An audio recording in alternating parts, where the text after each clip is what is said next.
พิ่นชื่อว่ากิจวัตรของพระสงฆ์สามเณร1ตื่นมาสวดมนต์แต่เช้า2ทำข้อวัดคือปัดกวาดศาลาปัดกวาดเดินวัดเดินวา3มาก็คือเฮ็ดได้มีเวียงอันใดก็หุ้มใส่กันสามัคคีกันเฮ็ดนำกันแล้วไวแต่ถ้าปะให้ผู้ใดผู้หนึ่งเฮ็ดเองนานแล้วกันก็บ่มีความสามัคคีดังนั้นให้ฮักกันถึงแม้ว่าเฮาจะเป็นลูกคนละพ่อคนละแม่แต่มาอยู่นำกันแล้วเป็นลูกผู้เดียวได้ไหมมีพ่อมีแม่ผู้เดียวได้คือผู้ใดมาบอกอานนท์ตอบได้บอกมาบวชแล้วมีผู้ใดเป็นพ่อเป็นแม่บ่เนี่ยเอาได้บอกพระอานนท์ใหญ่ได้หรออานนท์ใหญ่อยู่ไสอานนท์ใหญ่ตอบมาเนาะเขามาบวชแล้วผู้ใดจะเป็นพ่อเป็นแม่เฮาบ่บ่ได้เนาะเฮาเข้ามาบวชตัดสินใจมาบวชแล้วในผ้าเหลืองเฮามีพ่อผู้เดียวคือองค์สมเด็จสัมมาสัมพุทธเจ้าเฮาเป็นสาวกของเพิ่นเป็นลูกเป็นหลานของเพิ่นเฮาสวดมนต์ภาวนาแต่ละมื้อก็คือการสรรเสริญคุณงามความดีของเพิ่นที่เพิ่นได้บรรลุที่เพิ่นได้ตัดที่เพิ่นได้เทศที่เพิ่นได้สั่งได้สอนได้โปรดสัตว์โลกอันนั้นเนาะฮอดเวลาแล้ว 8:00 นแล้วเตรียมตัวสวดมนต์อาจารย์ดินเพิ่นสิพาเว้าพาว่าได้ป่ะนี่เวลานั่งสวดมนต์บ่ลุกไปอ้อๆอย่ากวนหมู่เด้อให้นั่งสมาธิให้นั่งสวดดีๆแล้วถ้ามันอดบ่ได้ทนบ่ไหวแล้วค่อยไปถ้ามันซ้ำใดซ้ำหนึ่งก็อดเอาก่อนฝึกขันติฝึกวิริยะคือความเพียรความอดทนของเรา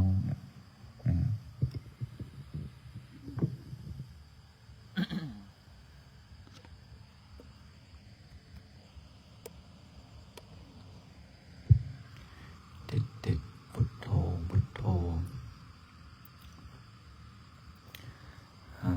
เดี๋ยวตัวใหญ่ไปหามเอาอันมันกล้องใบตะดินมาเอามาอันนี้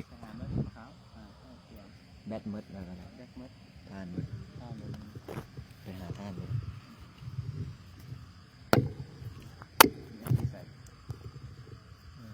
ในห้องไปหาแบตท่านใหม่ไปหาท่านไหนด้วยหามใส่กันไอ้ตัวใหญ่ตัวใหญ่ท่านหมกท่านใหม่หามึงเด้อ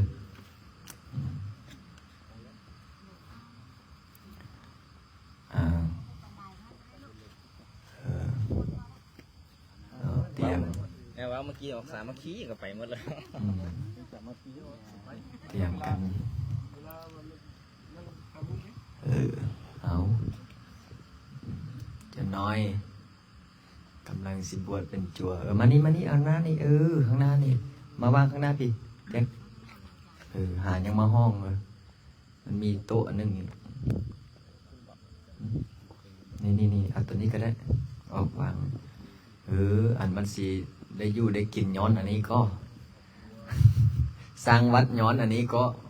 เอามาวางตัวนี้เอาของเจ้าโยฮันก็ไปเอามาให้พระอาจารย์เลยเด้อพ่อใหญ่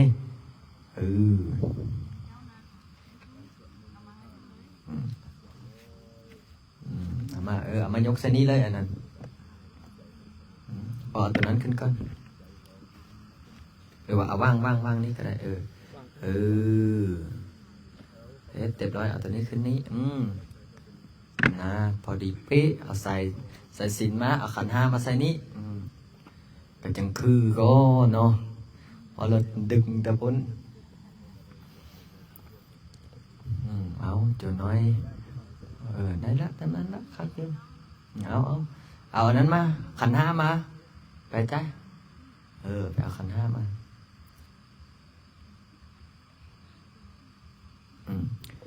ขอเจริญพรออกตนโยมเด้อฟังอยู่ใส่ฝากคอมเมนต์บอกพระอาจารย์เด้อเอามาให้เบิดเด้อไอ้พอข่าวน้อยใบชโนดใบตะดินยังเพิ่นไปเอามายกมาเบิดเลยเอามาได้ของเจ้าอันนั้นมันยุ่งแล้วตัดออกท่อนนึงซะตัดเอามาวางนี้ละสดพิเศษให้เจ้าถ้าขายได้ภายใน3 เดือน 6 เดือนภายใน3 มื้อ 7 มื้อนี่ถวายวัดเท่าไหร่ โอ้ก็มีหลายรายการอยู่ที่ หลายรายการอยู่ โดย หลายรายการอยู่ส่วนอันพิเศษนี้ต้องได้ขายเลยจัดสุดพิเศษให้ขอเจริญพรเนาะโยมฟังอยู่ใส่ฝากคอมเมนต์ในเด้อมื้อนี้ก็ไลฟ์สดมนต์มันก็แชร์กันแชร์ไปใน Facebook โอ้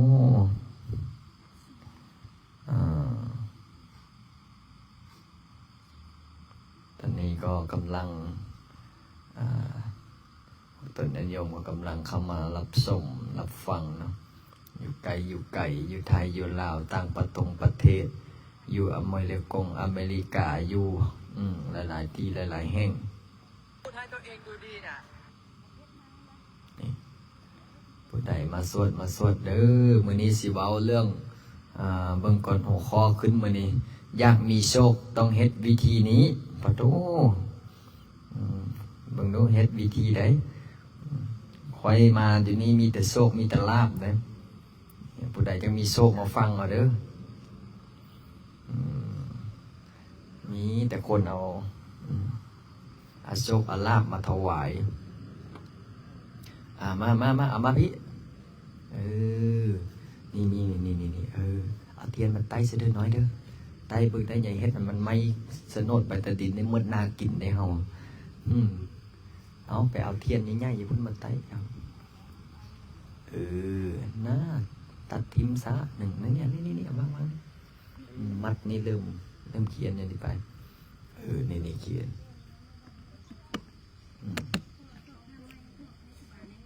หาท่านไม่มาในเด้อเห็นบ่อะไรสอบท่านไม่มื้อนี้สิสวดจักจบเนาะมื้อนี้ฮะจักจบมา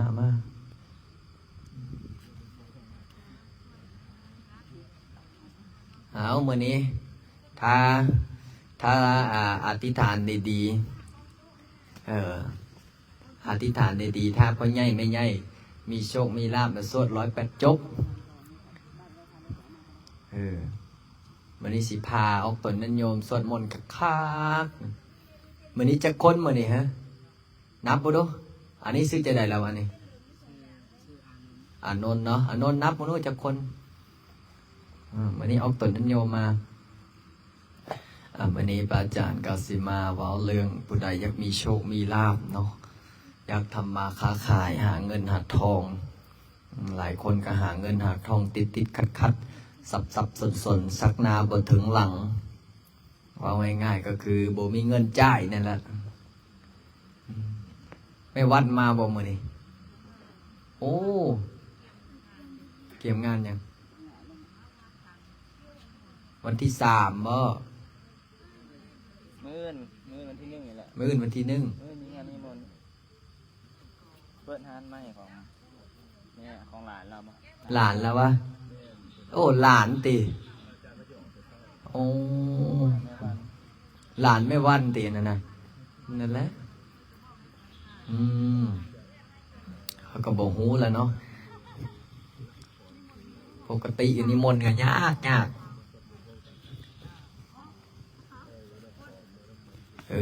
เทียนเทียนมาใต้เทียนในเด้อน้อยเด้อใต้คู่1เด้อมานี่พาว่าอาจารย์เอามา1ได้อันนี้ก็ได้มีบ่ทาน บ่มี นั่งมานี่ มื้อสิเอาที่ให้มันนะ เอามามื้อนี้เอาสุดนี้ยังใครได้สุดนี้เนาะ เรียนหนังสือ หรือว่าอันนี้มันสูงเกินบ่แจ็คลงต่ำบ่หามมาหามน้อยหามบ้างอันนี้ยังใครได้สุดนี้นะโอ้เป็นตาเอาอยู่อันนี้นะเอาถ้าเป็น100ก็ยังใคร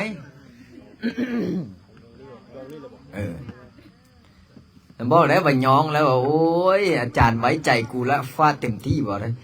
เอาลงนี่ก็ได้มันบังหน้าเจ้าน้อยเอานี่มาทางนี้ซะเอามันแจ็คเอามันนี่ตั้งนี่ โอ้คักบาทนี่เนาะ อ่ะ อืม ขันมาคนนี้ นะ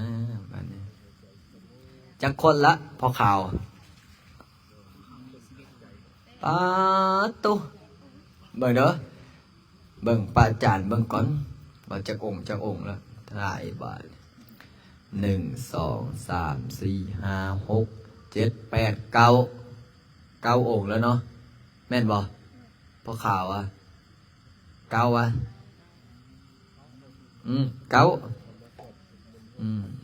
99คนละพอสนเพชรบ่ได้บวชเมียเราบอกให้บวชแต่จริงเราอยากบวชอยู่แต่เมียขอว่าซั่นนี่อืม ขนาดยังบวชยังมาหาทุกมื้อเลย น่ะ บวชเนี่ยผมว่าอยู่ที่เลยนะ เบิ่งเด้อมื้อนี้มาเพิ่มจักจั่วมื้อนี้มาเพิ่มจักองค์พ่อขาว2เนาะ2ผู้ใดสิบวชจำพรรษานะมีบ่ฮะ 3 เดือนผู้ใดสิบวชจั่วฮอด3 เดือนมีบ่ยกองค์เดียวหั่นวะอันนี้ได้บวชจักมื้อนี่นะ บวชเลย ฮะจักมื้อบ่สิบวชทิศหนึงเอาเปลี่ยนใจแล้วเฮ้ยเว้าเลยหลานผู้ใดอันนี้เฮ้ยตกลงว่าสิบวชหรือบ่บวชน่ะเอาเป็นหยังจะบวชทิศหนึง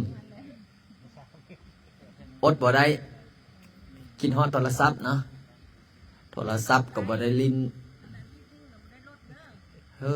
อาทิตย์เดียวสิบวชเสียผ้าเหลืองคือซื้อมากินฮอดผู้สาวบ่เอานี้ได้สิบวชจังมื้อนี่ บ้าเขา ไอ้น้องกันเอาแล้วหมู่อีกองค์นึงเดียวล่ะอันนั้นในบวชจักเดือนทิศหนึงโอ้ใส่บอกว่า3 เดือน ภาษาหนึ่งภาษา3 เดือนกันภาษาหนึ่ง นี่ทิศหนึงสิบ่ทันได้บวชซ้ำก็ ยังเข้าขาวยังเข้าหน้า ยังเขานั่งบ่ทันผ่านโอ้เป็นแต่อีดูตนไอ้พ่ออีแม่เขาเด้เป็นหยังจะบวช3 มื้อจะบวช7 มื้อฮะเป็นหยังฮะ มีหน้าที่ มีหน้าที่โอ้ธุรกิจพันล้านเนาะโอ้ตายหน้าที่ ใส่หน้าที่ต้มกระท่อม เอาใจเฮาที่แรกๆถึงแม่บังคับมาให้บวชบ่หรือจังไดหรืออยากบวชฮะเว้าความจริงเหรอ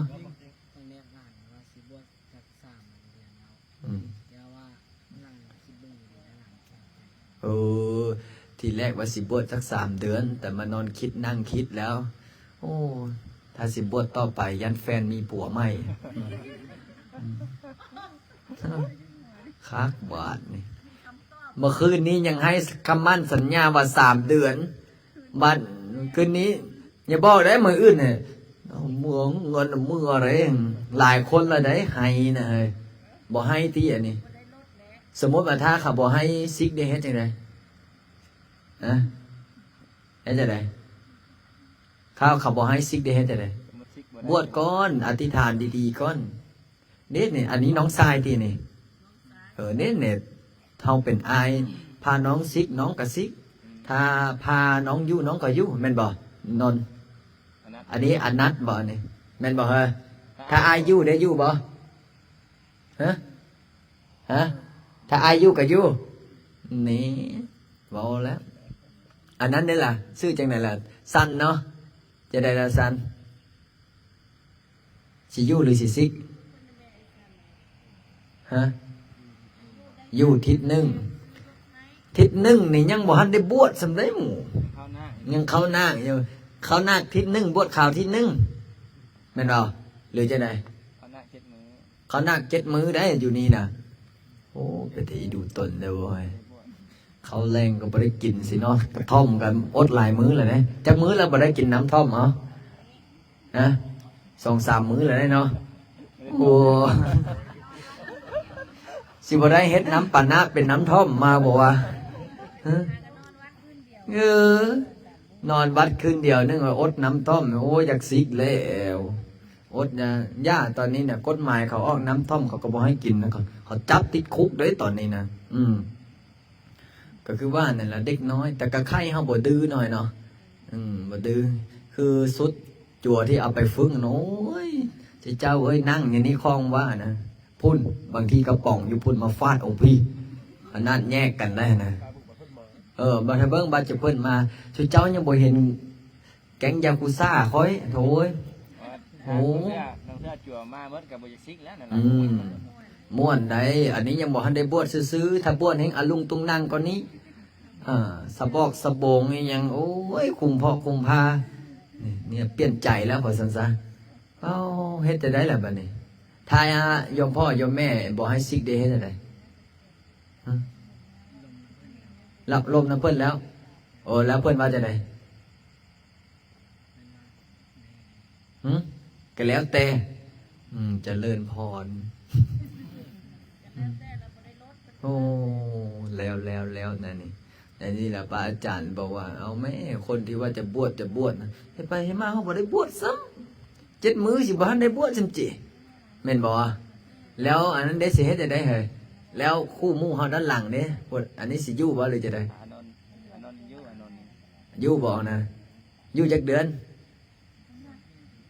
บวชเฮียนจนจบถ้าเบิ่ง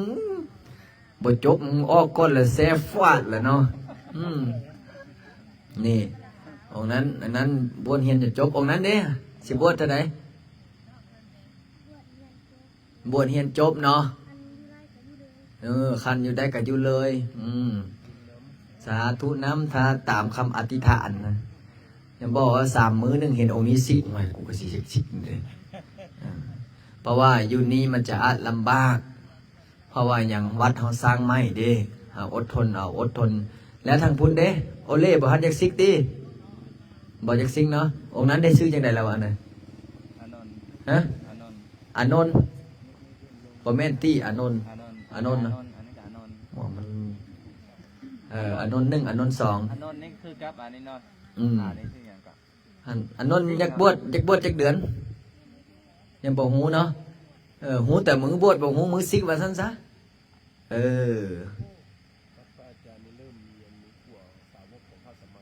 น่ะแม่ยังโมคคัลลานะตอนนี้นะยังกับโมคคัลลานะกับสารีบุตร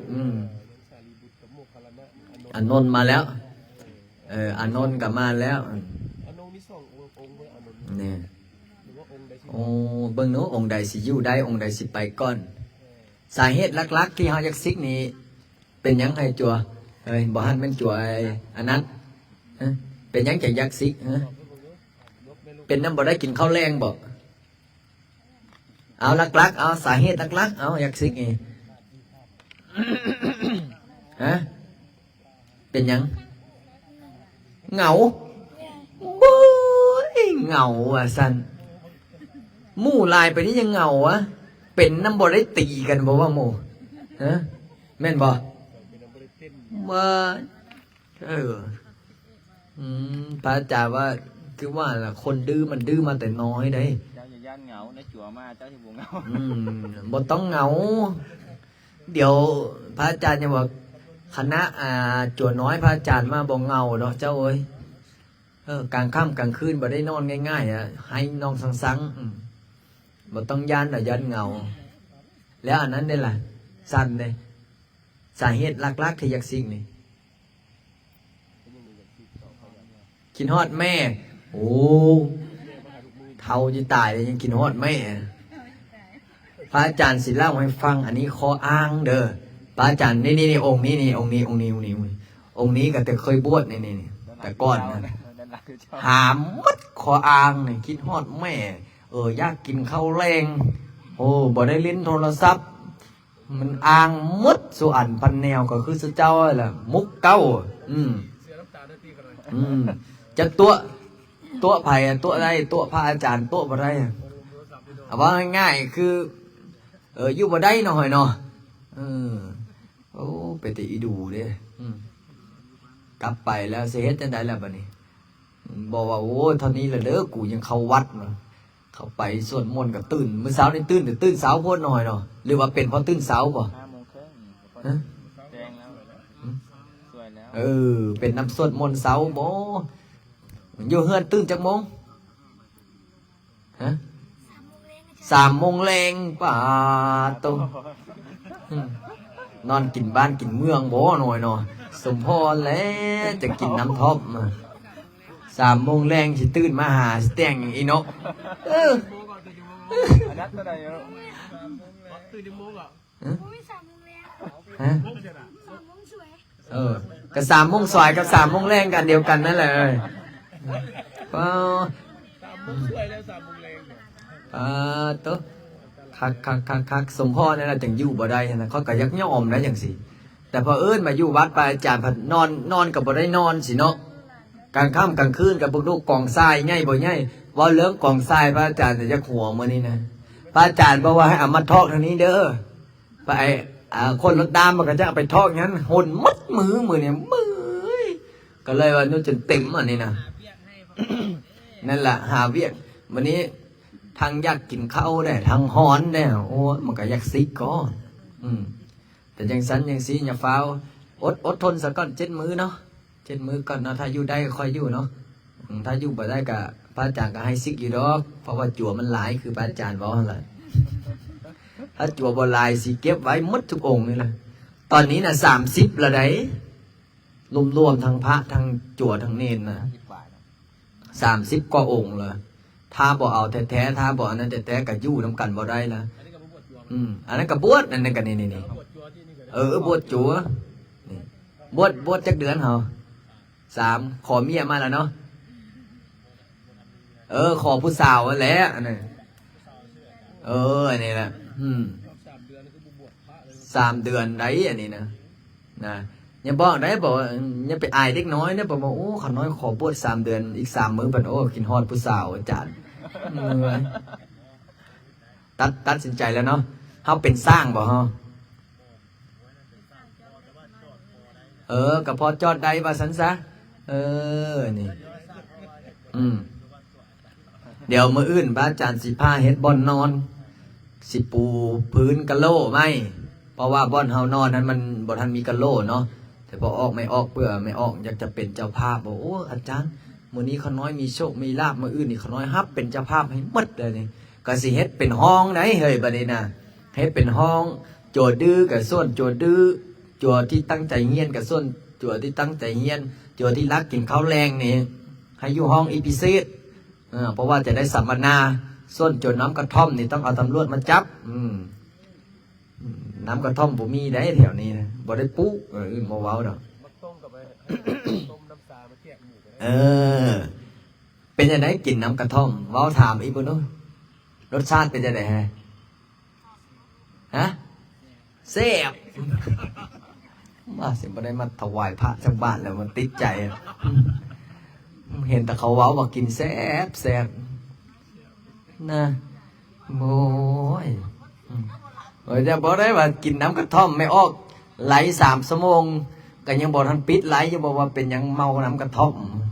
พาเขาส่วนมนต์อย่างนั้นอย่างนี้ก็ตั้งใจเฮามาบวชข่าวได้ก็ถือว่าบุญแล้วล่ะทำมาบวชเฮาการได้มาบวชข่าวมาถือศีลปฏิบัติธรรมสำนี้ก็ถือว่ายังใครละยังได้บวชให้พ่อให้แม่เนาะอันนี้เนี่ยชื่อจังได๋ล่ะนี่ขันไส้อันนี้บวชอยู่ได้อยู่ที่จะบวชจักเดือน3 เดือนเป็นยังจะบวช3 เดือนคือบ่บวชให้หลายกว่านี้ฮะ อยู่ได้เนาะลุงเนาะ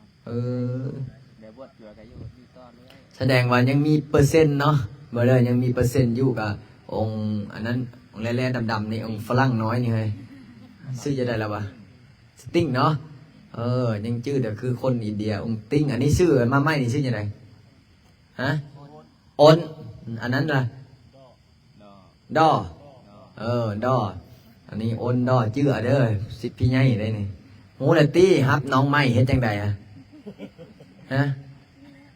เฮ้ยเฮ็ดจังไดฮับน้องไม้สบายดีบ่แม่นว่าฝ่ามือไปลิดหูเขาเบาได้หมดยังมือใหญ่ปานนั้นฮับน้องไม้ก็ต้องเอาที่อยู่ที่นอนให้เขา เวลาคนมากันตอนนี้ยังมีเปอร์เซ็นต์เนาะที่จะอยู่องค์นี้แล้วก็องค์นั้นเนาะ4 องค์เพราะว่า2 คนนี้บอกว่า3 เดือนหรือว่าถ้าจะอยู่ได้อาจบ่แน่ได้เนาะสมมติว่าถ้าบวชไปผู้สาวเอาผัวป้าก็บวชเลยแหละเนาะ ว่าอย่างนั้น เอาเตรียมตัวสวดมนต์มาเนี่ย สันมีออกมาให้บวชได้เนาะ จังโมงแล้วเนาะเบิ่งก่อนเอาเบิ่งก็ทักทายญาติโยมก่อนว่าฟังจากใส่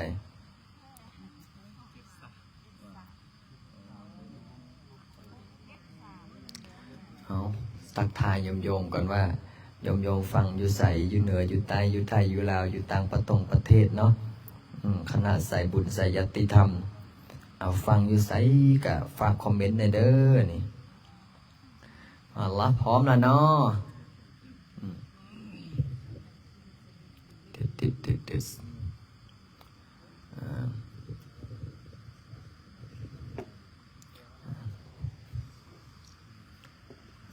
วันนี้พระอาจารย์เตรียม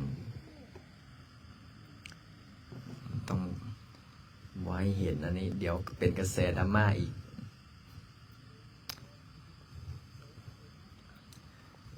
พร้อมแล้วอะระหังสัมมาสัมพุทโธภะคะวะพุทธังภะคะวันตังอภิวาเทมิสวากาโตภะคะวะตา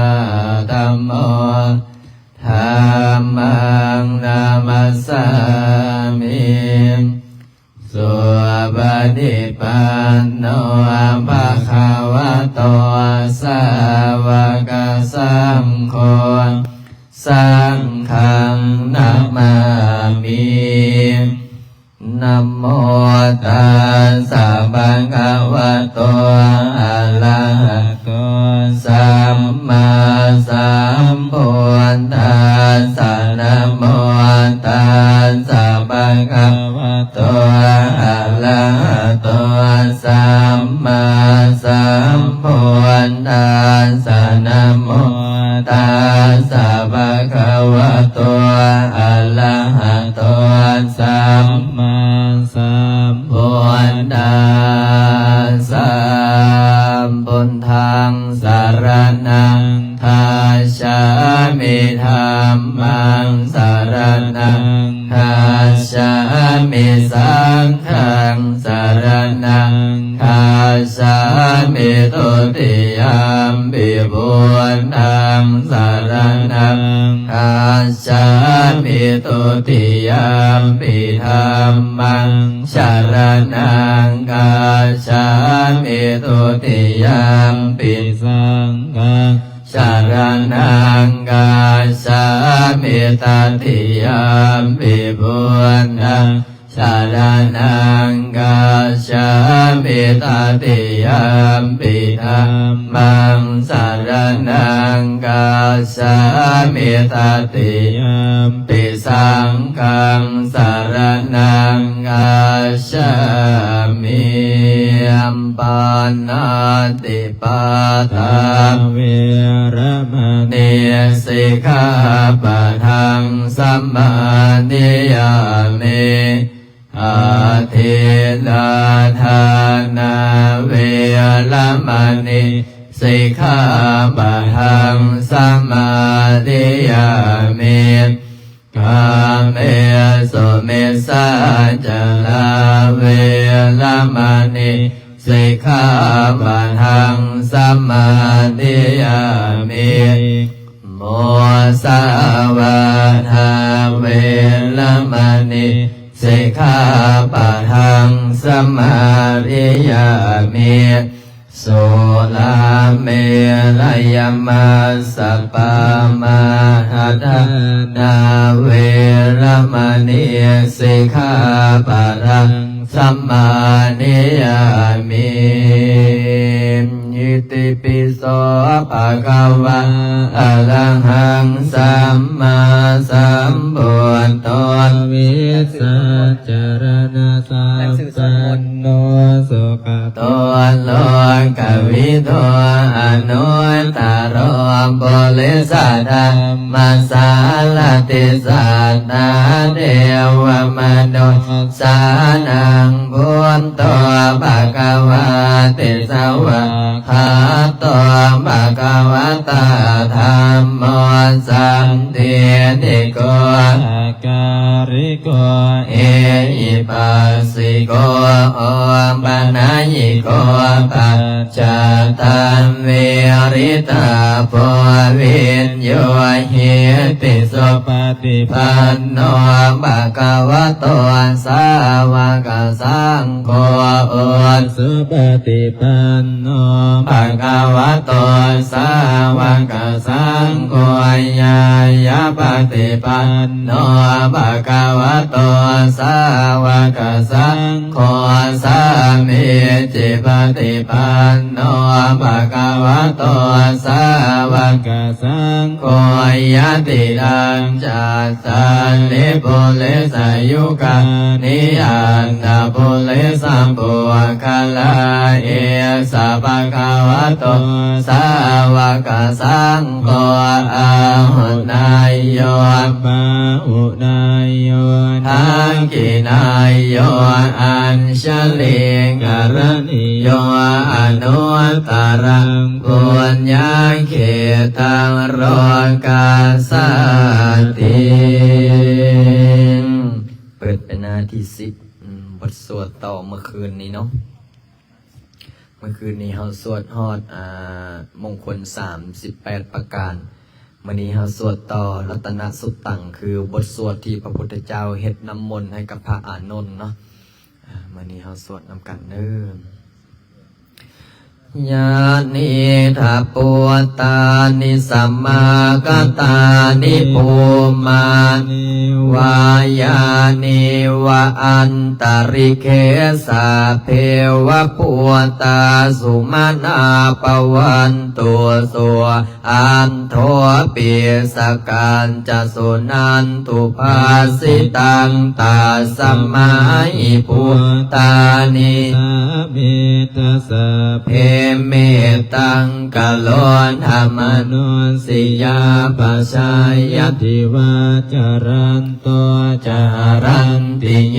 ปริงตังสมาหิเนกาคันธาอัปปมานายังกินชีวิตังอิทังวาหุรังวาสังเค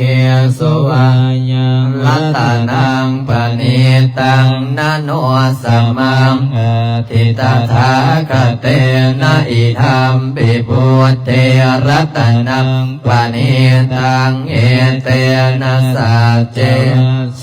นะสุทุนตุขยังวิลาคังอมตังปณิตังทาสาคาสังกายมุนีสัมมาหิโตนะเตนะธรรมเมนะสัมมาทิกินจิธรรมปิธรรมเมรัตนังปณิตังเอเตนะสัจเจวาเสนะโสติโหตุยันพุทธเศธโทปริวันนะยิสุจิงสัมมาทิมานันตาคันยามาหุสัมมาทินาเตนะสัมโมนะเวสติอิธัมปิธัมเมลัตนังปณิตาเอเตนะสัจเจเสนะสุวัติโหตุเยบุคลาอาสตังปัสสัทธาจาตาริเอตานิโยคานิโห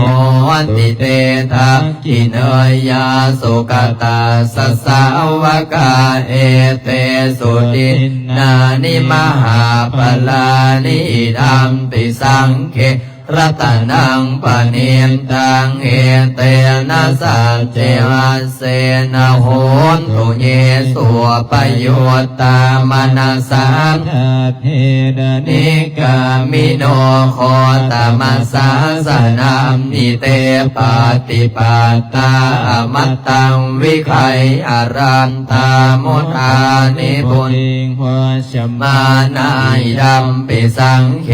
ละตะนังปณิตังเอเตนะสัจเจเสติหุนตุเยทินทริโรปัทวิงสิโตสิยาจตุปิวาเตปิอสัมภกัมปิโยตตุปะมังสาปุริสังวัฏามิโยอริยสัจจานิอเจ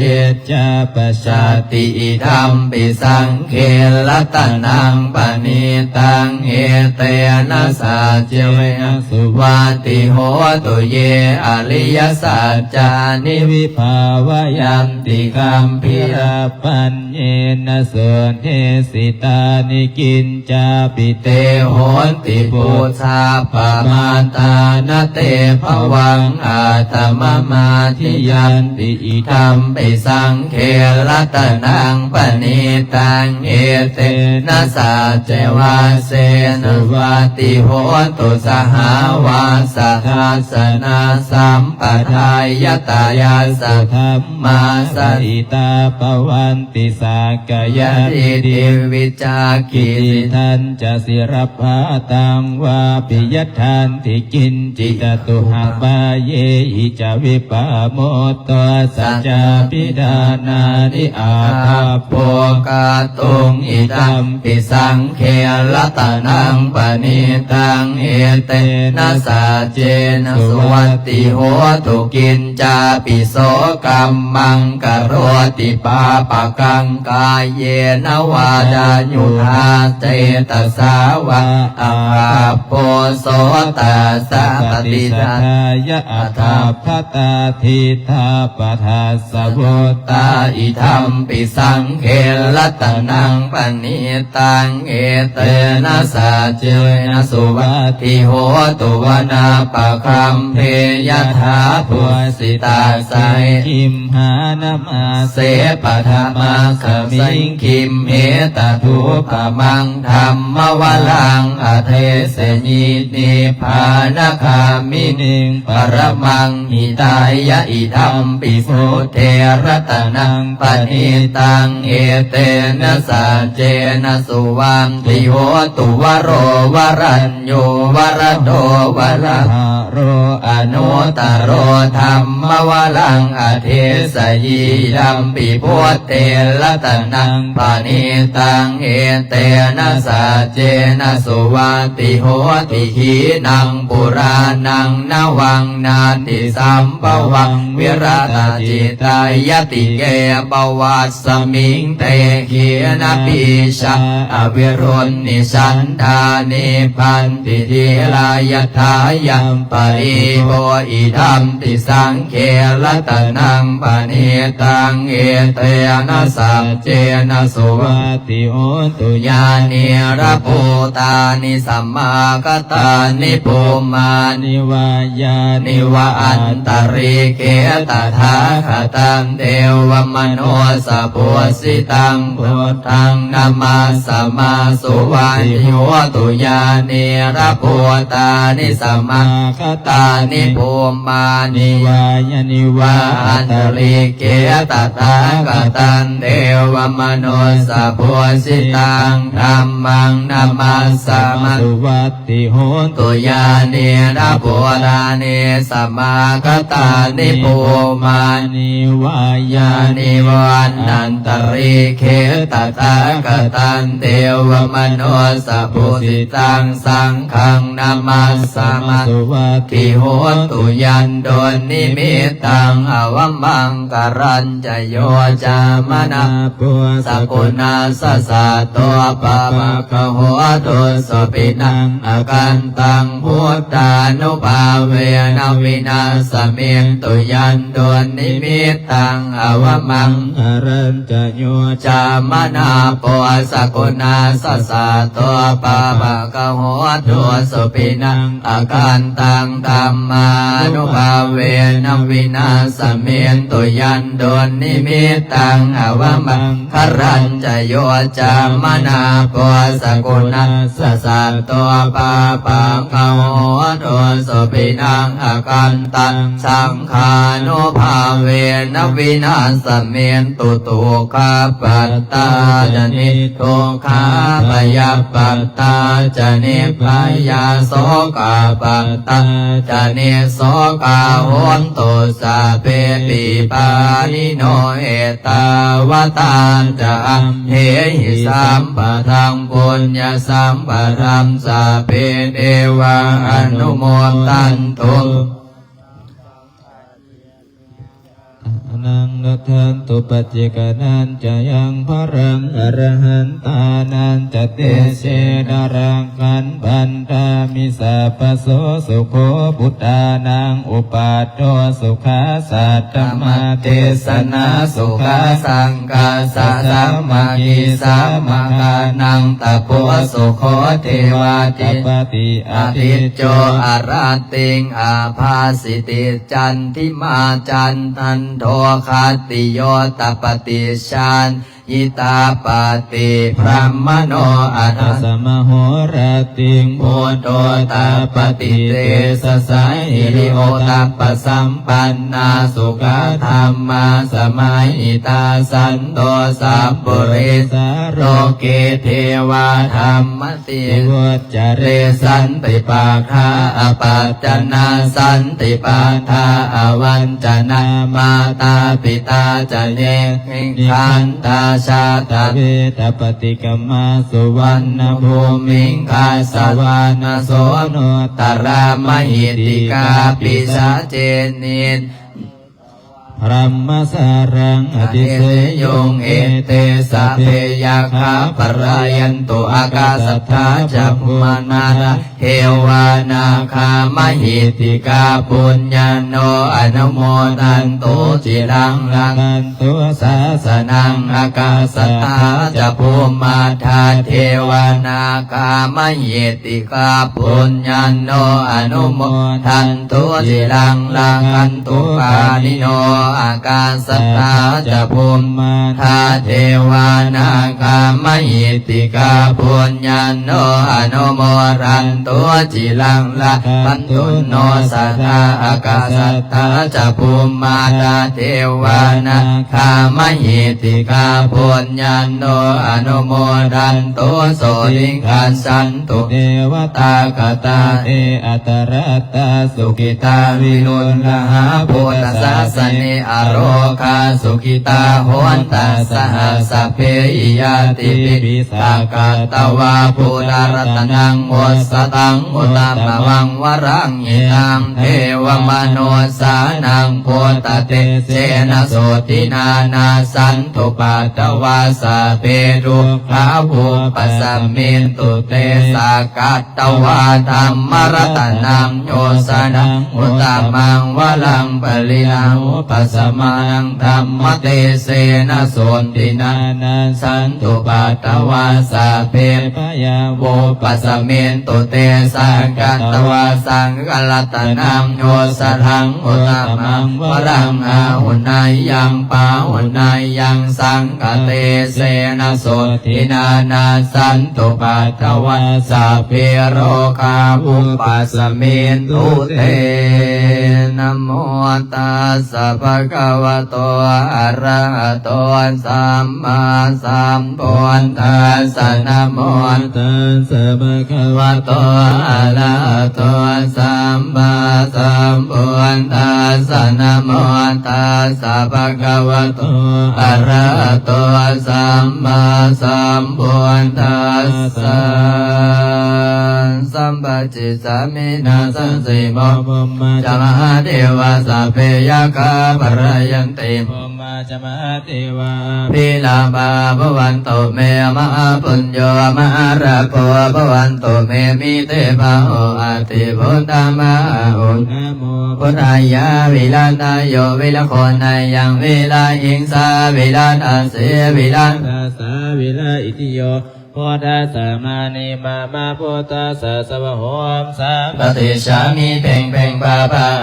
เรือเรือสัมปจิต สามินาสังสีโมพมมาจมา เทวาสัพเพยาคาปรายันติพมมาจมาเทวาอภิลาภาภวันโตเมมหาปุญโยมหาราโภภวันโตเมมิเต พะหุวติพุทธมาอุนะโมพุทธายะวิลา ทายโยวิระโคนายังวิราหิงสาวิรา ทาสีวิลาทาสาวิลาอิติโยพุทธัสสะมานิมา มาปุณทัสสะสวะโหมสัมปติชามิเพ่งเพ่งปาปาเรือเรือสัมปจิสามินาสังสิโมพมมาจมาเทวาสัพเพ ยะคา ปรายันติพมมาจมาเทวาอภิลาภาภวันตุเมมหาปุญโยมหาราโภภวันตุเมมิเตปะ โอ เตโพธามาอุนะโมพรายาวิรานายโยวิลโคนายังวิรายิงสาวิลาตาสีวิลาตาสาวิลา อิทิโย ปรสามานิมามาปุตตะสัสวะโหมสัมปติชามิเพ่งเพ่งบาบาเรือเรือสัมปติสามินาสังสิโมพมมาจมา เทวาสัพเพยะคา ปรายันติพมมาจมาเทวาอภิลาภาภวันตุเมมหา ปุญโย มหาราโภภวันตุเมวิเตภาโหติพุทธมะอุนะโมปรายาวิลาตายโยวิลโคน นายัง วิราหิงสาวิลาทัสสีวิลาทัสสาวิลา อิทิโย ปรสามานิมามาปุตตัสสะสวะโหมสัมปติชามิเพ่งเพ่งปาปาเรือเรือสัมปติสามิ นาสังสีโมพมมาจมา เทวาสัพเพยาคาปรายันติพมมาจมาเทวาอภิลาภาภวันตุเมมหา ปุญโย มหาราโภภวันตุเมมิเตภาโหติพุทธมะอุนะโมพระายาวิลานายโยวิลโคนายังวิลาหิงสาวิลาวิลาตาสาวิราอิริโยบรสามานิมามาปุตตัสสะสวะโหมสัมปติชามิ เพ่งเพ่งพาพา เรือเรือสัมปติสามินาสังสิโมพมมาจมาเทวาสัพเพ ยะคา ปรายันติพมมาจมาเทวาอภิลาภาภวันตุเมมหาปุญโยมหา ราโพ ภวันตุเมมิเตบาโหติพุทธมะอุนะโมพรายาวิลา ทาโยวิลโคนายังวิลาอิงสาวิลาทาสีวิลาทาสาวิลาอิทิโยโมตัสสะมานิมามาพุทธัสสะสวะโหม สัมปติชามิเพ่งเพ่งบาบาเรือเรือสัมปจิสามินาสังสิโมพมมา จมา เทวาสัพเพยาคาปรายันติพมมาจมาเทวาอภิลาภาภวันตุเมมหา ปุญโย มหาราโภภวันตุเมมิเทภาโหติพุทธมะอุนะโมพระกายาวิลันตายโยวิรโก นายังวิ ราหิงสาวิลันอาสีวิลันอาสาวิราอิทิโยพระสามานิมามาปุตตัสสะสวะโหมสัมปติชามิเพ่งเพ่ง มาพาเรือเรือ สัมปจิสามินาสังสิโมปมมาจมาเทวาสัพเพยาคาปรายันติปมมาจมา เทวา อภิลาภาภวันตุเมมหาปุญโยมหาราโภภวันตุเมมิเต ปะโห อติพุทธมะอุนะโมพระรายาวิรัตโยวิโคนายังวิรัน อิงสา วิลาทัสสีวิลาทัสสาวิราอิทิโยวรสัม มานิมา มาปุตตัสสะสวะโหมสัมปติชามิเพ่งเพ่ง มาพาเรือ เดือสัมปจิสามินาสังสิโมปมมาจมาเทวาสัพเพคาปรายันติปมมาจมาเทวาอภิลาภาภวันตุเมมหา ปุญโย มหาราโภภวันตุเมมิเตภาโหติพุทธมะอุนะโมพระรายาวิลัง ทาโย เวรโคนายังเวราอิงสาเวลันตาสีเวลันตาสาเวรา อิทิโยพุทธัสสะ มานิมาบาปุตตัสสะสวะโหมสัมปติชามิเพ่งเพ่งบาบาเรือเรือสัมปติสามินาสังสิโมปมมาจมาเทวาสัพเพยะ คา ปรายันติปม มาจมาเทวาภิลาภาภวันตุเมมหาปุญโยมหาลาภภวันตุเมมิเตภาโหอติพุทธามะอุณโมปรายาวิราชอยู่วิรโกนายังวิรายิงสาวิราชสีวิราชสาวิราอิติโยปุระสามานิมามาพุทธัสสะสวะโหมสัมปติชามิเพ่งเพ่งพาพาเรือสัมปติชามินาสันสิโมปมาจมาเทวาสาเปยคาปรายันติปมาจมาเทวาอภิราภาภวันตุเมมหาปุญโยมหาราโภภวันตุเมมิเตภาโหติพุทธามะอุณโมปรายาวิราชโยเวรโคนายังวิลาหิงสาวิลาทัสเสวิลาทัสสาวิลาอิติโยปรสามานิมาบาปรสะโสโหมสัมปติชามิเพ่งเพ่งภาภาเรือสัมปติชามินาสันสิโมปมาจมหาเทวาสเพยคาปรายันติปมาจมหาเทวาอภิลาภาภวันตุเมมหาปุญโยมหาราโภภวันตุเมมิเตภาโหติพุทธามะอุณโมพุทธายาวิลาชโยวิลโคนายังวิลาทาสีวิลาทาสาวิลาอิทิโยพุทธสามานิมามาพุทธสาสวะโหมสัมปติสามิเพ่งเพ่งบาบาเรือสัมปติสามินาสังสีโมพมมาจมาเทวาสเปยคาปรายันติพมมาจมาเทวาอภิลาภาภวันตุเมมหาปุญโยมหาลาภภวันตุเมมิเตภาโหติพุทธามะอุณโมปรายาวิราชโยวิลโคนเวราอิงสาวิลาทัสเสวิลาทัสสาเวราอิติโยปรสามานิมามาปุณธัสสะสวะโหมสัมปติชามิเพ่งเพ่งภาภาเรือสัมปติสามินาสันสิโมปมาจมาเทวาสเพยปรายันติปมาจมาเทวาอภิลาภาภวันตุเมมหาปุญโยมหาราโภภวันตุเมมิเตภาโหติพุทธามะอุณโมปรายาวิลาทโยวิลโคนายังวิลาหิงสาวิลาทัสสีวิลาทัสสาวิราอิติโยปรสามานิมามาพุทธัสสะสวะโหมสัมปติชามิเพ่งเพ่งบาภาเรือสัมปติชามินาสังสีโมปมาจมาเทวาสเปยคาปรายันติปมาจมาเทวาอภิลาภาภวันตุเมมหาปุญโยมหาราโภภวันตุเมมิเตภาโหติพุทธามะอุณโมปรายาวิลาชโยวิลโคนายังวิลาหิงสาวิลาทัสเสวิลาทัสสาวิลาอิทิโยปรสามานิมามาปุณธัสสะสวะโหมสัมปติชามิเพ่งเพ่งภาภาเรือสัมปติสามินาสันสิโมปมาจมาเทวาสเพยปรายันติปมาจมาเทวาภิลาภาภวันตุเมมหาปุญโยมหาราโภภวันตุเมมิเตภาโหติพุทธามะอุณโมปรายาวิลาชโยวิลโคนายังวิลาหิงสาวิลาทัสสีวิลาทัสสาวิลาอิติโยปุระสามานิมามาปุณธัสสะสวะโหมสัมปติชามิเพ่งเพ่งบาภา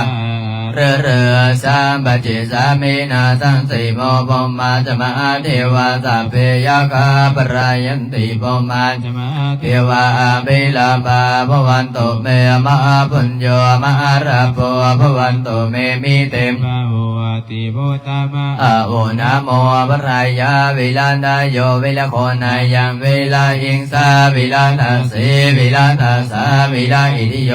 ปรสามานิมามาปุณธัสสะสวะโหมสัมปติชามิเพ่งเพ่งบาภาเรือสัมปติสามินาสังสีโมปมาจมาเทวาสเปยคาปรายันติปมาจมาเทวาอภิลาภาภวันตุเมมหาปุญโยมหาลาภภวันตุเมมิเตภาโหติพุทธามะอุณโมปรายาวิลาชโยวิลโคนายังวิลาหิงสาวิลาทัสสีวิลาทัส สะ วิราอิทิโยปุรัสสะมานิมามาปุตตะสัสสะวะโหนสัมปติชามิเพ่งเพ่งบาบาเรือเรือสัมปจิสามินาสันสิโมปมัน จมา เทวาสัพเพยาคาปะระยันติปมาจมาเทวาปิลาภาภวันตุเมมหาปุญโยมหัน ลาโภ ภวันตุเมมิเตบาโหติโพธามะโอนะโมปะรายาวิลันทายโยวิลโคน นายังวิลาอิงสา วิลานาเสวิลานาสาวิลาอิทิโยปุรัสสะมานิมามาปุตตะสัสสะวะโหสัมปติชามิเพ่งเพ่งมาบาเรือเรือสัมปติ สามี นาสันสิโมปมาจมาเทวาสัพเพยาคาปะระยันติปมัน จมาเทวาอาภิ ตามาภวันตุเมมหาปุญโยมหาราโภภวันตุเมมิเต ปาโห อติพุทธามะอุนะโมปรายาวิลันตายโยวิลโคนายังวิลาหิงสาวิลันตาเสวิลัน ตาสา เวราอิทิโยปุรัสสะมานิมามาปุรัสสะสวะโหนสัมปติชามิเพ่งเพ่ง มาราเรือเรือสา ปัจจิสามินาสังสิโมปมาจมาเทวาสัพเพยังกาปรายยันติปมาจมาเทวาอาภิ ลาภา ภวันตุเมมหาปุญโยมหาลาโภภวันตุเมมิเตภาโหติพุทธามะโอนะโมปรายาวิลันตายโยวิลโคน นายัง วิรายิงสาวิราตาเสวิลาตาสาวิราอิทิโยปุรัสสะมานิมาบาปุตตะสัง สวะโหมสาม ปฏิชามิเพ่งเพ่งบาปา เรือเรือสามปฏิ ชามินาสันสิโมปมาจมาเทวาสัพเพยกาปรยันติปมาจมาเทวาอภิลาภาภวันตุ ตุเม มหาปุญโยมหาราโภภวันตุเมมิเตภาโหติพุทธามะโอนะโมปรายาวิรันดายโยวิลโคนายังวิลา อิงสาวิลาตาสี วิลาตาสาวิราอิทิโยปุรัสสะมานิมามาปุตตะสัสสะวะโหสัมปติชามิเพ่งเพ่ง มามา อาเรือเรือสัมปจิสามินาสังสิโมปมาจมาเทวาสัพเพยกาปรยันติปมาจมาเทวาอภิราภาภวัน ตุเม มหาปุญโยมหาราโภภวันตุเมมิเตภาโหติพุทธามะโอนะโมปรายาวิลัน ตาโยวิลโคนายังวิลา ลาหิงสาวิลานาเสวิลานาสาวิราหิริโยปุรัสสะมานิมามาปุตตะสัง สวะโหม สัมปติชามิเพ่งเพ่งบาบาเรือเรือสัมปจิสามินาสังสิโมปมาจมา เทวา สัพเพยกาปรยันติปมาจมาเทวาภิลาภาภวันตุเมมหัน มหาราโภภวันตุเมมิเทภาโอติโพธามะโอนะโมปรายาวิลันทายโยวิลโคนายังวิลัน อิงสา วิลาตาสีวิรานาสาวิราอิทิโยปุรัสสะมานิมามาปุตตะสัง สวะโหมสามปฏิ สามีเบ่งเบ่งบาบาเรือเรือสามปฏิชามีนาสังสีโมพมมาจมาเทวัน สาเป ยาคาปรายันติพมมาจมาเทวาภิลาภาภวันตุเมมหาปุญโยมหาลาโภภวันตุเมมิเต ปาโอ ติโพธามะอุนะโมปรายาวิลันดายโยวิลโคนายังวิลาหิงสาวิลันตาสีวิลัน ตาสาวิลาอิทิโย ปรัสสะมานิมามาปุณตาสัสวะโหมสัมปติชามิเพ่งเพ่งบาปาเรือเรือสัมปติชามินาสังสิโมปมาจมาเทวาสัพเพยกาปรายันติปมา จะมาเท เทวาภิลาภาภวันตุเมมหาปุญโยมหาราโภภวันตุเมมิเตบัง โอติ พุทธามะโอนะโมปรายาวิลาดายโยวิลโคนายังเวลาหิงสา วิลา อาศิวิรันดาสาวิราอิทิโยปุรัสสะมานิมามาปุณตาสัสวะโหมสัมปติชามิเพ่งเพ่ง มาภาเรือ เตือสัมปจิ สามินาสังสิโมปมาจมาเทวาสัพเพยกาปรายันติปมาจมาเทวาอภิลาภาภวันตุเมมหาปุญโญมหาราโภภวันตุเมมิเตม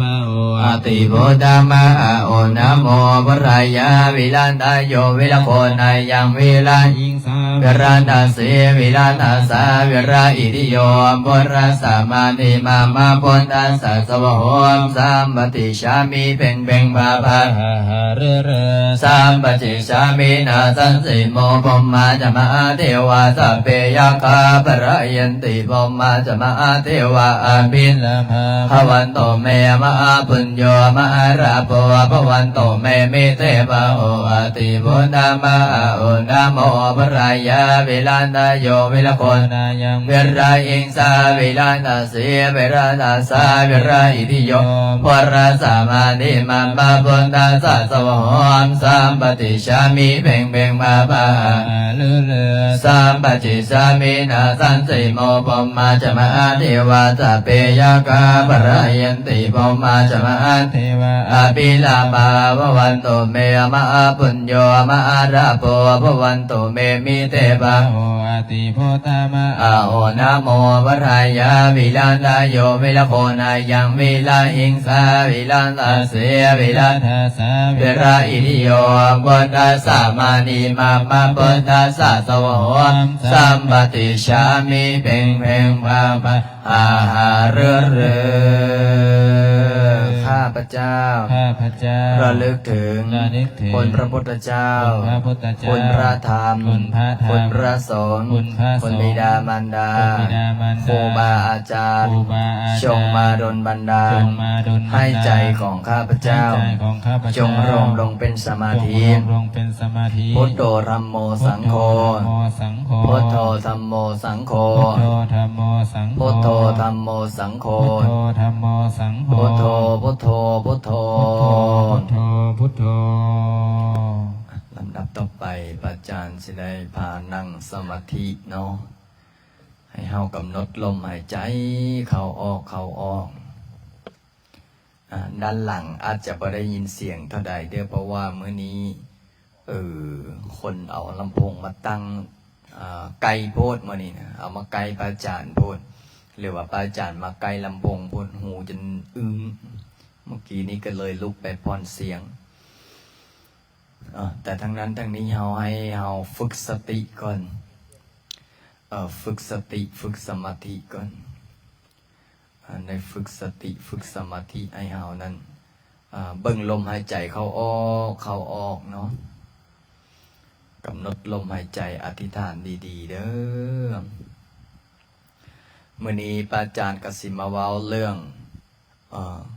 คนที่บ่เคยมีโชคหรือว่าคนเฮ็ดอันใดก็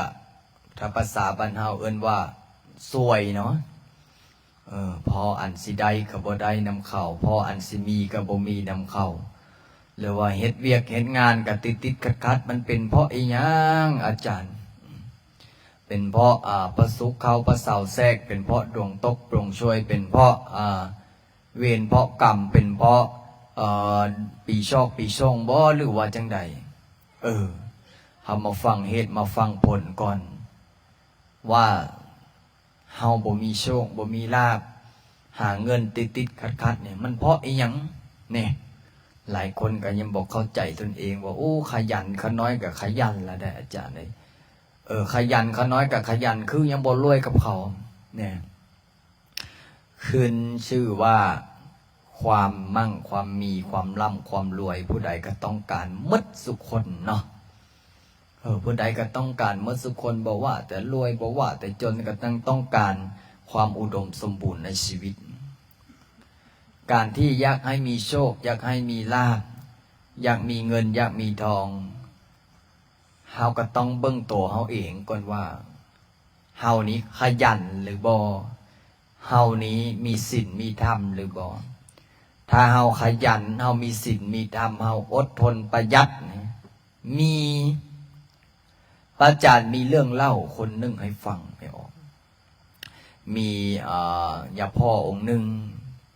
ยาพ่อองค์นี้เพิ่นมักสวดมนต์คาดเพิ่นว่า สวดมนต์เก่งท่องบทสวดมนต์เนี่ยโอ้ยบทสวดใดเพิ่นก็ท่องได้หมดวันนี้ก็มีลูกศิษย์ละได้มันมีลูกศิษย์ก็ไปถามเพิ่นโอ้อย่าพ่อขน้อยนี่นะอยากมีโชคอยากมีลาภนำเขานี่เฮ็ดจังไดอย่าพ่อนี่ก็เฮ็ดจังไดล่ะเพิ่นก็บ่ฮู้บอกเนาะเพิ่นก็บอกว่าเอาเจียมาเอากระดาษมา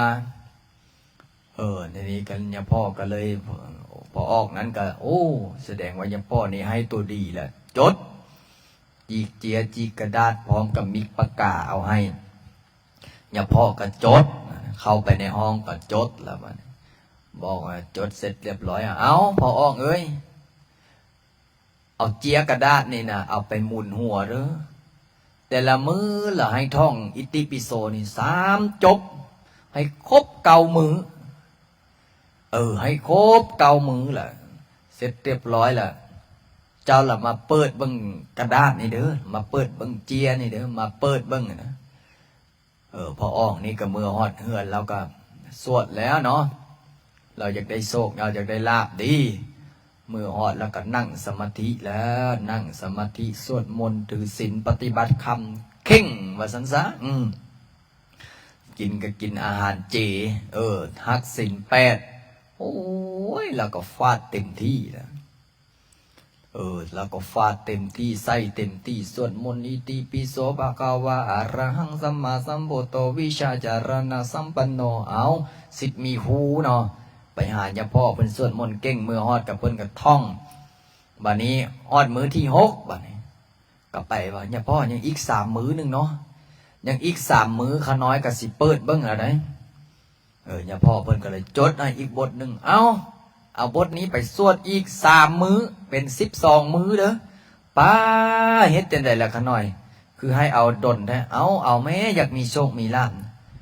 พอออกนี่ก็จำเป็นแล้วบัดนี้ท่องได้มาได้ครึ่งทางถ้าสิทิ้งก็บ่คือ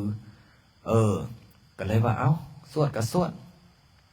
บัดนี้สวดครบ9 มื้ออดบ่ไหวก็แอบลักเปิดเบิ่งบัดนี้โอ้อย่าพ่อเพิ่นเขียนอีหยังเนาะกำลังสิเปิดบัดนี้กำลังสิเปิดว่าอย่าพ่อเพิ่นเขียนอีหยังบัดนี้กำลังสิเปิดแล้วอย่าพ่อพากันเผอิญมื้อนั้นก็จังแม่นบอกว่าโอ้ยพอออกเอ้ยไปซื้อยาสูบให้แด่กำลังสีไข่เจียกระดานหันออกมาบ่ทันได้เปิดซ้ำอย่าพ่อมาบอกไปซื้อยาสูบให้ก่อนบัดนี้ฮอดมื้อที่11มื้อ12แล้วบัดนี้มื้อฮอดครบมื้อ12มื้อแล้วพ่อใหญ่นี่ก็มาตั้งใจมาเปิดเบิ่งว่าอย่าพ่อนี่เพิ่นเขียนอีหยังไว้ในกระดาษในหนังสือเพิ่นก็เปิดตั้งจิตตั้งใจเปิดนะก่อนสิเปิดอย่าพ่อเพิ่นบอกว่าให้นั่งสมาธิก่อนเด้อว่าเมื่อคืนนี้เจ้าฝันหยังอย่าพ่อเพิ่นก็บอกเนื่องโดยศิษย์มีครูเนาะก็เฮ็ดตามครูบาอาจารย์บอกหลังจากนั้นพอออกนี่ก็ก่อนสิเปิดก็นั่งสมาธิ1 ชั่วโมงเพิ่นถือศีลปฏิบัติธรรมเข่งเด้เนาะบัดนี้เพิ่นก็นึกถึงว่าโอ้เมื่อคืนนี้ฝันอันนั้นอันนี้เมื่อคืนนี้ฝันอย่างนั้นอย่างนี้เฮาสวดมนต์ถือศีลปฏิบัติธรรมเราบ่กินเบียร์บ่กินมีศีลมีธรรมโอ้ยเป็นบุญเป็นกุศลฝันว่าจังสันจังสีเราก็จื้อได้หมดแล้วบัดนี้ย่าพ่อก็เขียนไว้อยู่นั่นบัดนี้ก็เปิดตั้งจิตตั้งใจเปิดแล้วพอออกนี่ก็ค่อยเปิดขึ้นมาว่าอย่าพ่อเพิ่นเขียนหยังไว้อยู่นี่เขียนตัวดีบ่หรือว่าเขียนอีหยังเพิ่นก็เลยไขออกมาไขออกเพิ่นเขียนไว้2 5 7เพิ่นเขียนไว้2 5 7วันนี้พ่อใหญ่นี่ก็นึกว่าอย่าพ่อบอกเลขวันนี้ก็ไปถามอย่าพ่อเขียนอีหยัง2ก็คือหยัง2ก็คือบุญกับบาปนี่แหละเฮาเกิดมานี่เฮาเกิดมาย้อนบุญกับย้อนบาปทีนี้พอออกนี่ก็แม่นบอกว่าหาเด้หาก็คือดินน้ำลมไฟค คนเฮานี่ประกอบโดยธาตุดินน้ำลมไฟขันธ์ทั้งห้านี่แหละเสร็จเรียบร้อยพอออกอธิบายเจ็ดได้ล่ะเจ็ดก็คือโพชฌงค์เจ็ดถ้าผู้ใดศึกษาธรรมะปฏิบัติตามแนวทางองค์สมเด็จสัมมาสัมพุทธเจ้าเนี่ยกสิเจริญไปด้านหน้ากสิเจริญไปด้านหน้าบัดนี้พอออกนี่เราโบหูแล้วเราก็ไปเสี่ยงโชคแต่ทางฟังธรรมะแล้วปรากฏว่ามือนั้นเป็นมือพอออกนี่ก็ไปเสี่ยงโชคเนาะพระเอิญบุญพอออกเลยนี่แหละบุญการสวดมนต์ถือศีลปฏิบัติธรรมพอออกนี่ก็มีเงินอยู่ประมาณ 2-3,000 บาทแล้วก็ไปเสี่ยงโชคเสี่ยงลาภเนาะบัดนี้พอมีโชคบัดนี้แล้วก็มาสร้างกุฏิมาถวายเนี่ยพ่อแหละบัดนี้เนี่ยพ่อก็เริ่มว่าโอ้ลูกศิษย์ลูกหาเฮาผู้ใดสวดมนต์ถือศีลปฏิบัติธรรมนี่บุญมันส่งจังสีเด้มีโชคมีลาภแน่มีโชคมีลาภหาเงินหาทองขึ้นเกินหลังจากที่พอออกนี้ได้โชคได้ลาภแล้วก็เอาเงินนี้ไปเฮ็ดธุรกิจไปลงทุนซื้อปุ๋ยมาขายซื้อปุ๋ยมาขายเฮ็ดก็ขายวัสดุก่อสร้างโอ้บัดนั้นก็ร่ำรวยมาบัดนั้นเราก็สวดมนต์ถือศีลปฏิบัติธรรมพาลูกพาหลานพ่อครัวนี่แหละสร้างน้ำกระทำบุญนี่แหละพอออกไม่ออกเลยก่อนสิมีโชคก่อนสิมีลาภนะเฮาต้องเฮ็ดเฮาต้องลงมือทำก่อนมันถึงจะมีได้พอออกไม่ออกเลย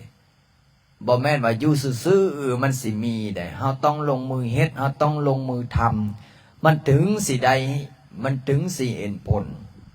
หลายคนเนาะอยากจะมีโชคอยากจะมีลาภพออยากมีโชคอยากมีลาภแล้วบ่เฮ็ดบ่ลงมือทำบางคนก็ไปคูดต้นหมอกต้นไม้บางคนก็ไปบ่อนใดเค็ดบ่อนใดคังบ่อนใดยำไปอยากได้น้ำมูน้ำคู่มันซะไปฮอดกับมู่ได้ตัวเองบ่ได้เพราะว่าอย่างตัวเองบ่ลงมือเฮ็ดตัวเองบ่ลงมือทำตัวเองบ่เคยสร้างน้ำกระทำบุญมาแต่ถ้าผู้ใดเคยเฮ็ดบุญเคยเฮ็ดกุศลเคยสร้างน้ำกระทำบุญเนี่ยก็ได้ก็สำเร็จก็เห็นผลอย่างที่พอออกเมื่อกี้นี่แหละเชื่อในคำพ่อแม่ครูบาอาจารย์ว่าเอากลับไปให้เจ้าสวดมนต์นั่งสมาธิภาวนาถือศีลปฏิบัติธรรมสวดมนต์นี่ภาวนานี่บุญกุศลเฮาก็ได้นะอย่างพอออกไม่ออกนี่ตั้งจิตตั้งใจแม่ตั้งจิตตั้งใจสวดมนต์ถือศีลปฏิบัติธรรมเนี่ยอันอื่นบ่ว้าวนี่แหละพอออกไม่ออกพอออกเบิ่งแม้คนมาสวดมนต์กับพระอาจารย์คนมาหาพระอาจารย์ตั้งแต่เสาจนฮอดแรงตั้งแต่แรงจนฮอดค่ำเพราะว่าอย่างเพราะว่าเฮาสวดมนต์นั่งสมาธิภาวนาหลังจากที่สวดมนต์เสร็จเรียบร้อยนี่ก็นั่งสมาธิอีกได้เนี่ยบ่แม่นว่าสิไปลี้ไปแอบไปซ่อนหาว่าเดินจงกรมนั่งสมาธิภาวนาเห็นบ่ลงตาปัวบอกเคยสอนเนาะเพิ่นบอกว่าครูบาอาจารย์ถ้าเฮาถือศีลปฏิบัติธรรมสวดมนต์ภาวนานะได้บุญได้กุศลออกตนญาติโยมเขาก็มาเขาก็อยากได้บุญอยากได้กุศลแต่ถ้าพระสงฆ์องค์ข้าเจ้าบ่สวดมนต์บ่ถือศีลบ่ปฏิบัติธรรมบ่นั่งสมาธิภาวนาตกต้องเย็นมากินมาม่าปลากระป๋องเหล้าเบียร์อีหยังครบอยู่นั้นพอดี3 มื้อ1เจ๋งเจ้าคิดเบิ่งวัดเจ๋งสิเป็นจังไดคนก็บ่เข้าคนก็บ่นบบ่กล้าบ่ไหวแต่ถ้าเฮามีการสวดมนต์ถือศีลปฏิบัติธรรมคู่มือเนี่ยบุญกุศลมันก็เกิดกับเฮาครอบครัวเฮาก็มีความสุขมีความเจริญอันอื่นบ่ว้าวดอกพอออกไม่ออกคนที่อยู่ไกลพระอาจารย์ก็สิฮู้เนาะเมื่อเช้านี้ไปกิจนิมนต์ตั้งแต่6 โมงเช้าเมื่ออื่นก็ไปอีกได้เมื่ออื่นนี่เมื่อเช้านี้ยังไปพอออกนึงถามบอกว่าอาจารย์เฮ็ดยังไงจังได้บุญอาจารย์พระอาจารย์ก็เลยเฮ็ดยังไงได้บุญมันก็ง่ายบุญนี่ก็เบิ่งใจตนเองนี่แหละเบิ่งยึดใจตนเองนี่แหละบุญพอออกไม่ออกมันบ่อยู่บ่อนอื่นไกลมันอยู่ที่ใจเฮานี่แหละบุญกุศลเฮาคิดใจเฮานี่แหละพอออกไม่ออกถ้าผู้ใดที่ยังบ่ฮู้ว่าบุญแม่นหยังมันเบิ่งที่ตัวเฮาก่อน บางคนก็ยังบ่ฮู้บ่เข้าอกเข้าใจว่าบุญนี่มันคืออีหยังคือใจของเฮาเนี่ยใจเฮาเป็นบุญใจเฮาเป็นกุศลใจเฮาบ่เบียดบ่เบียนคนอื่นใจเฮามีความสุขใจเฮามีความเจริญมันก็เป็นบุญล่ะถ้าใจเฮาจิตใจเฮามองเฮาเศร้าเฮามองจิตใจเฮามีความโกรธความโลภความหลงโทสะโมหะอันนั้นก็คือบาปเนี่ยเพราะฉะนั้นแล้วออกตนนั้นโยมทั้งหลายถ้าผู้ใดอยากมีโชคอยากมีลาภให้เฮ็ดเบิ่งเด้อตกค่ำตกเย็นตกเช้ามานั่งสมาธิภาวนานั่งสมาธิกำหนดจิตอธิษฐานฝึกสมาธิดีๆพระพุทธเจ้าเพิ่นยังบอกว่าผู้ใดที่ฝึกผู้ใดที่ปฏิบัติบ่มีว่าสิตกต่ำในชีวิตนะมีแต่เจริญขึ้นเห็นบอกพอออกไม่ออกอยู่กับพระอาจารย์นี่นะเจริญทางด้านจิตเจริญทางด้านใจแต่ก้อนนี่โอ้ยมีแต่คนใจฮ้อนมีแต่คนใจฮ้อนมีแต่คนบ่ฟังไผ่แต่พอมาอยู่กับพระอาจารย์เนี่ยพระอาจารย์บอกว่าใจเย็นๆให้ใจเย็นลงแล้วก็ให้มีเหตุให้มีผลให้มีเหตุให้มีผลให้เป็นคนมีเว้าจานี่ไพเราะอย่าเว้าจาแบบเสียดสีผู้อื่นถ้าเอาเว้าเสียดสีผู้อื่นถ้าเอาไว้ใส่ร้ายไปสีคนอื่นโดยบ่มีมูลความจริงโดยที่จิตใจตนเองนี่เศร้ามองนี่บ่ได้อย่างอยู่กับพระอาจารย์นี่ผู้ใดสิเว้าจังใดก็ย่าเฮานิ่งเฉยพระพุทธเจ้าเพิ่นว่าตุนหิอโหสิท่านจงเป็นผู้นิ่งเถิดเนี่ยเฮาเป็นผู้นิ่งเห็นบ่ขนาดสมัยครั้งพุทธกาลนะพระเทวทัตเนี่ยใส่ร้ายพระพุทธเจ้าสารพัดสารพีวางก้อนหินวางไม้วางอย่างใส่พระพุทธเจ้าเพื่อที่จะโป่งพระชนหรือว่าฆ่าเพิ่นก็บ่โกรธบ่เกลียดเนี่ยเพราะว่าอย่างเพราะว่าเพิ่นปล่อยวางได้ถ้าเป็นเฮาเบิ่งโน่สิตอบโต้น่ะอันนั้นอันนี้น่ะแต่อันนี้พระพุทธเจ้าเพิ่นบอกว่าเฮาใส่เวรกรรมเอาเถิดเนี่ยสัพเพสัตตาเนี่ยสัตว์ทั้งหลายเกิดแก่เจ็บตายด้วยกันทั้งหมดทั้งสิ้นให้เป็นสุขเป็นสุขตั้งคนตั้งอยู่นี่เพราะฉะนั้นแล้วพอออกไม่ออกเด้อถ้าผู้ใดอยากจะมีโชคอยากจะมีลาภอยากจะมีความสุขอยากจะมีความเจริญในชีวิตให้สวดมนต์ถือศีลปฏิบัติธรรมเนาะก็จะมีความสุขมีความเจริญคือคู่มือนี่แหละเฮามาเฮ็ดมาประพฤติมาปฏิบัตินี่แหละอย่างไอ้โจไอ้เนนมาอยู่กับอาจารย์ตอนนี้ก็โอ้แตกเพิ่มไม่ออก